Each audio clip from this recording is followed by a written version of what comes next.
दोस्तों नमस्कार, मैं नीरज चौहान। स्वागत आप सभी का गांव गोहंड में।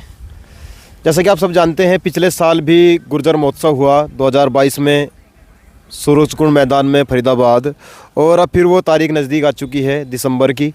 और जो इस महोत्सव में शुरू वाले दिन से ही लगातार अपनी भूमिका निभा रहे हैं वो राजवीर पहलवान जी और मास्टर विनय कुमार जी, रवि भाई, शिव कुमार जी, जिन्होंने अक्षय भाई भी हैं और अमन भाई भी हैं। तो राजवीर पहलवान जी जो है इस महोत्सव में शुरू वाले दिन से ही लगे हुए हैं। हम उनसे बात करेंगे कि ये जो महोत्सव होने जा रहा है इसका अब की बार कैसा रहने वाला है, क्योंकि पहली बार इतनी भीड़ नहीं हो पाई, गुर्जर समाज इतनी भारी संख्या में वहाँ नहीं पहुँच पाया। लेकिन अब की बार लगता है कि भीड़ काफ़ी होगी, क्योंकि पहले दिन जब हम वहाँ पहुँचे तो इतनी भीड़ नहीं थी। अगले दिन काफ़ी संख्या में गुर्जर समाज के युवा युवतियाँ, पुरुष और महिलाएं वहाँ पर पहुँचे। अब राजवीर पहलवान जी से बात करेंगे, उनको क्या लगता है अब की बार महोत्सव कैसा रहेगा। क्या कुछ चीज़ें जो पिछली बार रह गई थी, छूट गई थी, जैसे हमने देखा वहाँ कलशान चौपाल नहीं थी, और भी बहुत सारे पौवारों के लिए बहुत सारी चीज़ें नहीं थी। राणा ललित सिंह चौहान के बारे में थोड़ा बहुत लिखा हुआ था, और जो हमारे सम्राट हैं राजा विजय सिंह के बारे में बहुत कम लिखा हुआ था। धन सिंह कोतवाल जी के बारे में बहुत सारी चीज़ें नहीं थी। तो अब की बार क्या वो चीज़ें बढ़कर आएंगी? क्या अब की बार यूट्यूबरों की बजाय कुश्ती जगत के और जो हमारे बड़ी बड़ी पोस्टों पर IAS PCS के रैंक के लोग हैं उनको बुलाया जाएगा? तो इसी पर बात करेंगे। राजवीर जी, जैसा उस दिन जो पिछले साल प्रोग्राम हुआ, महोत्सव हुआ, अब की बार किस तरह का रहने वाला है महोत्सव? इस बार हम जो है 2-3 नई चीज़ लेके आ रहे हैं।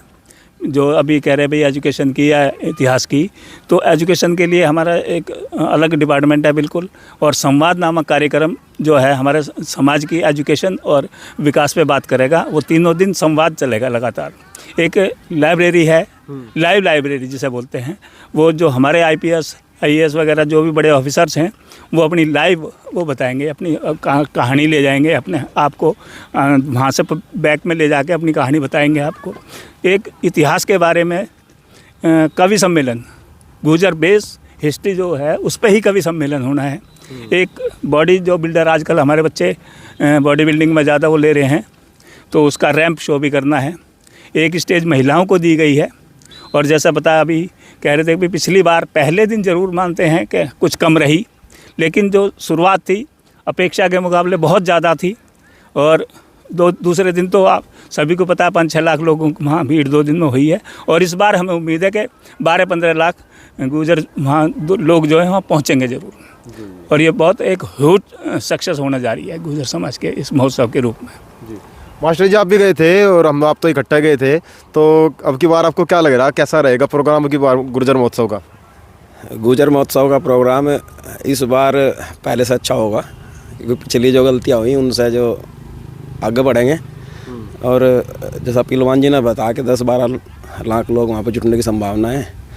पिछली बार भी हमारे तमाम प्रदेशों से गुर्जर समाज के लोग आए, हम लोग गए, आपस में मिलना जुलना हुआ। अलग अलग कल्चर का अपने गुर्जर जहाँ जहाँ रह रहा है, पहनावा, खान पीन, हमारी भाषा और एजुकेशन को लेके भी बहुत सारी बातें वहाँ बहुत लोगों से हुई। और ये एक तरह का कह लो ज्ञान का आदान प्रदान आपस में, और पता लगा अपना समाज किस किस स्थिति में, किस देश में कहाँ कहाँ है। तो बहुत ही अच्छा प्रोग्राम है और मैं धन्यवाद दूंगा गुर्जर आर्ट एंड कल्चर की पूरी टीम को। राजवीर पहलवान जी आए, इनका स्वागत है हम सब की ओर से, पूरे क्षेत्र की ओर से। हमारी तरफ से भी आपका स्वागत है गांव गोहंड की टीम की ओर से। और अब रवि भाई, ये देख सकते हैं, ये ही वो पोस्टर जो की बार बनाया गया है। पिछली बार इसको थोड़ी बहुत डिजाइनिंग हमने की थी, हमारी टीम ने की थी, जिसमें शक्ति भाई का अहम योगदान था। अब की बार हम व्यस्त रहे तो अब की बार हम डिजाइनिंग नहीं कर पाए।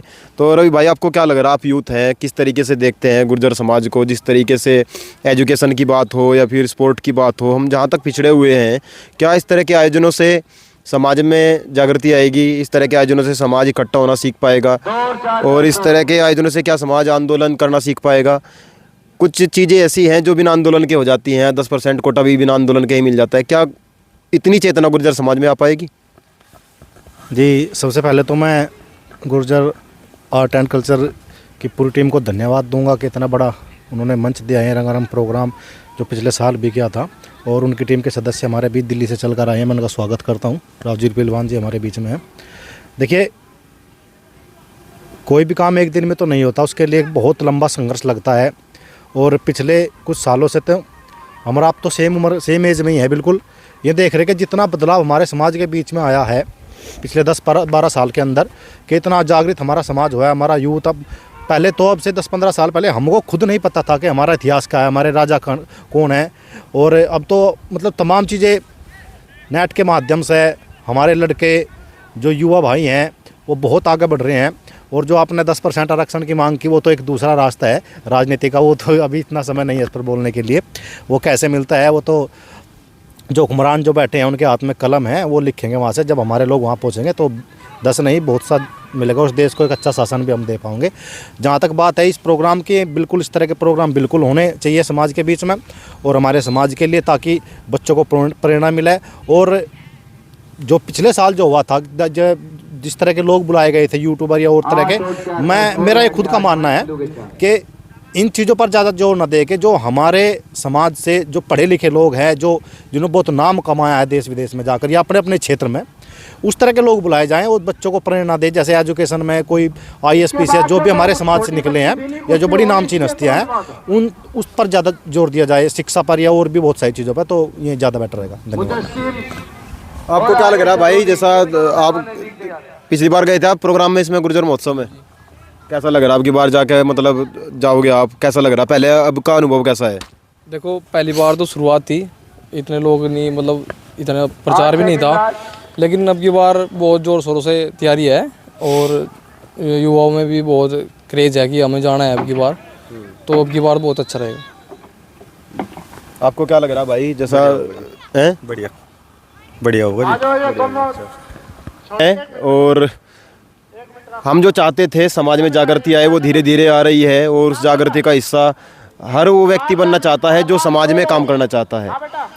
समाज को जोड़ने की जब बात आती है तो हमें पीछे नहीं हटना चाहिए। एजुकेशन की बात हो, स्पोर्ट की बात हो, राजनीति की बात हो, आगे किसी भी फील्ड में आगे बढ़ने की बात हो, हमको एकजुट हो जाना चाहिए। हमें ये नहीं सोचना चाहिए कि ये व्यक्ति अपनी राजनीति सुधार के लिए यहाँ पर आया है, हमें उसे दबाकर सपोर्ट करना चाहिए, तभी समाज आगे बढ़ पाएगा, एकजुट हो पाएगा, अपनी हकों की बात कर पाएगा। और जब तक की बात नहीं होगी तब तक हम आगे नहीं बढ़ सकते। और हमने पिछली बार भी पूरे प्रोग्राम को कवर किया, इस बार भी हम पूरे के पूरे 3 दिन प्रोग्राम को कवर करेंगे। आप सबका ये सपोर्ट, जो प्यार हमें मिल रहा है, 25,000 सब्सक्राइबर पूरे हो गए हैं, इसके लिए आपका तहे दिल से धन्यवाद। आपका शुक्रगुजार हूँ मैं, आपने मुझे इतना प्यार दिया। जुड़े रहें गाम ग्वांड के साथ। जय हिंद, जय भारत।